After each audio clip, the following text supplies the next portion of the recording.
Salam edeceğim da videoma hoş geldiniz. Bu ben vlog çekeniydim. Ben saat 6'nın yarından başlayıp korkuttum. Yani ben hiç ilgice yatmadım. Mektep yok vakti ben hiç ilgice yatmayan.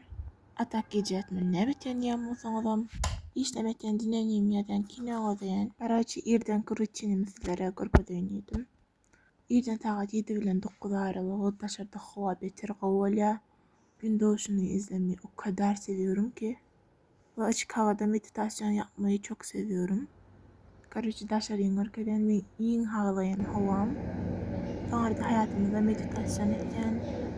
Sizin tıkırın enerjiniz yükseliyor. Meditasyon edildi sonra dışarıda yarım saat yallan oturdum. Hava beter oldu. Ne berdi gününde olsun arkadan.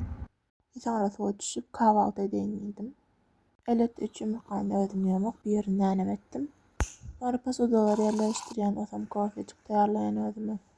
Ben kış tampıda bağlı yok. Yiyin olarak kahve. Buzlu kahve. Kahve, abişin buz, süt, kahve koşan bolu. Sonra olsa kahvaltı etken. Ben burada YouTube hükmeyin kaptanından bir videoya kino bir gözlemalı. Ben Friends serialını gözlepen. Madem 3. sezondan beri katı gıdıklı serial. 3 bölümden sonra pasoda attı olur yudum. Karaca olan da onu alıp mahal otur haladığını. Ben 5 podpисчик olacak kadar podpисать ettiğini beğenin.